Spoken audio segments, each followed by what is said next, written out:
जय माँ गायत्री मित्रों, जैसा कि आप सभी लोगों के सामने हम आज संधि टॉपिक को लेकर यहाँ उपस्थित हुए हैं। संधि से भी बहुत प्रश्न आते हैं। यहाँ तक बीए फर्स्ट सेमेस्टर में संधि को एक सिलेबस के रूप में, एक यूनिट के रूप में रखा गया है और टेट हुआ, सुपर टेट हुआ, जो परीक्षाएं कंपटीशन की होती हैं उसमें भी संधि से भी प्रश्न आते हैं। तो आइए देखते हैं कि प्रश्न कैसे पूछता है, प्रश्न कैसे आता है संधि से। तो पहला प्रश्न आता है कि संधि किसे कहते हैं, या तो संधि कहाँ पर होती है। अगर प्रश्न पूछा है संधि किसे कहते हैं तो आप बता सकते हैं कि दो वर्णों के मेल से जो विकार उत्पन्न होता है या जो नया शब्द बनता है उसी को क्या कहते हैं, संधि कहते हैं। संधि किसे कहते हैं, अर्थात जो दो वर्ण आपस में जब क्या होते हैं, संधि मतलब होता है मिलना, जुड़ना।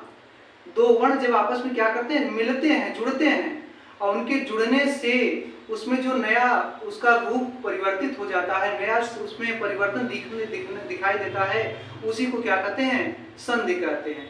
तो आपसे प्रश्न पूछ सकता है कि संधि किसे कहते हैं तथा बता सकते हैं वर्णों के मेल, अर्थात वर्णों के बीच में क्या होती है, संधि होती है। अर्थात दो वर्णों के मेल से जो विकार उत्पन्न होता है उसी को संधि कहते हैं।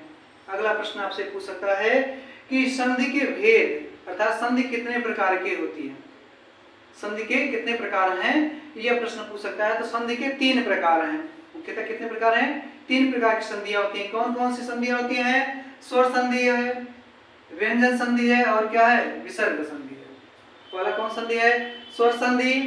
स्वर संधि को ही अच संधि कहते हैं।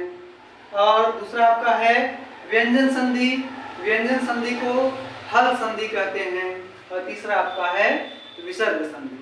जैसा कि हम आप सभी लोगों को महेश्वर सूत्र में पढ़ाए थे कि स्वर किसे कहते हैं और अच किसे कहते हैं। अर्थात स्व अच के अंतर्गत सारे क्या आते हैं, स्वर आते हैं। कितने, 9 सारे क्या आते हैं, स्वर आते हैं। जैसे क्या था, आयुड़, ऋलिक, एयौंग, एयौच, अर्थात आयुड़ के अ से लेकर एयौच के च तक, अर्थात क्या आते हैं, सारे क्या आते हैं, स्वर आते हैं। इसीलिए इसको क्या कहते हैं, स्वर संधि कहते हैं। अगला क्या आपका है, व्यंजन संधि है।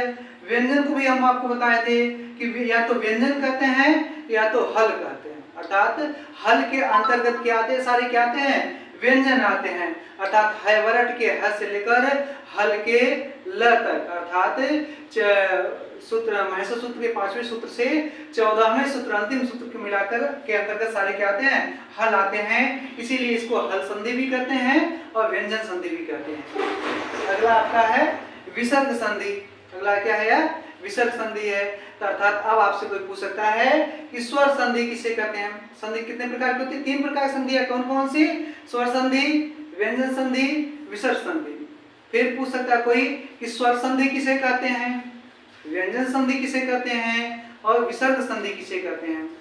तो स्वर संधि किसे कहते हैं, तो आइए देखते हैं। अर्थात जहां पर स्वर से स्वर का मेल होता है, जहां पर स्वर से स्वर का मेल हो, अर्थात स्वर के बाद स्वर आए तो उसे क्या कहते हैं, स्वर संधि कहते हैं। अर्थात अ के बाद अ आए, ई के बाद ई आए, उ के बाद उ आए, अर्थात सारे स्वर के बाद अगर स्वर आ रहा है तो उसे क्या कहते हैं, स्वर संधि कहते हैं। अगला क्या है, या तो स्वर संधि कहते हैं या तो अच संधि कहते हैं। अगला आपका क्या है, व्यंजन संधि। अर्थात व्यंजन संधि किसे कहते हैं, तो व्यंजन संधि कहा जाता है कि व्यंजन के बाद व्यंजन आए, व्यंजन के बाद व्यंजन आए या व्यंजन के बाद स्वर आए तो उसे क्या कहते हैं, व्यंजन संधि कहते हैं। स्वर संधि में क्या था, स्वर संधि में था कि स्वर के बाद स्वर आए, स्वर के बाद स्वर आए तो कौन सी संधि होती है, स्वर संधि होती है। और अगला क्या है आपका, व्यंजन के बाद अगर व्यंजन आए या व्यंजन के बाद अगर स्वर आए तो उसे क्या कहते हैं, व्यंजन संधि कहते हैं। उसे क्या कहते हैं, व्यंजन संधि कहते हैं। अगला आपका है विसर्ग संधि।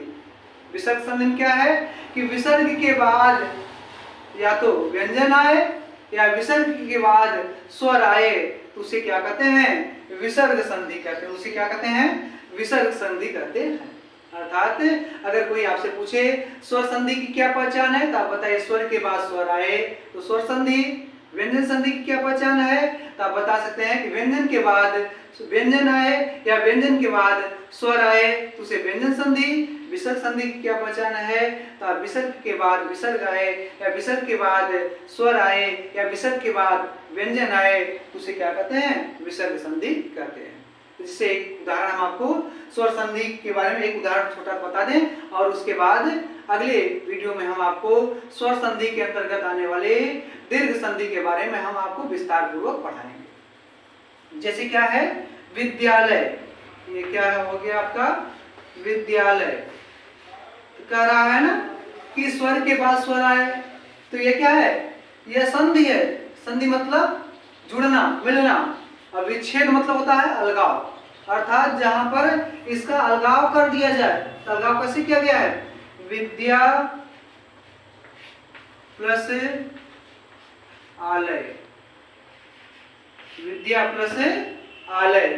विद्या का अर्थ क्या होता है? विद्या का अर्थ क्या होता है? विद्या या माता सरस्वती कह सकते हैं। आलय मतलब क्या होता है? घर होता है।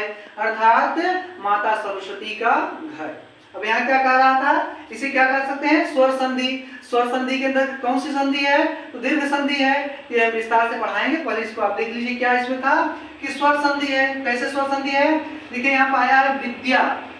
विद्या के ध्या में क्या है? आ है। आ क्या है? स्वर है। आ क्या है? स्वर है। और स्वर के बाद क्या आया है? आलय का क्या आया है? आया है। अर्थात ये भी क्या है? स्वर। अर्थात स्वर के बाद स्वर आ रहा है। स्वर के बाद क्या आ रहा है? स्वर आ रहा है। इसीलिए आप कह सकते हैं इसे स्वर संधि कहते हैं। ऐसे ही व्यंजन में भी है कि व्यंजन के बाद वाग ईस है, वाक धन ईस है। वाक क्या है? वाक का क्या है? वाग ईस क्या है? वाक प्लस ईस है। ई क्या है? ईश्वर है। और वाक में क क्या है यार?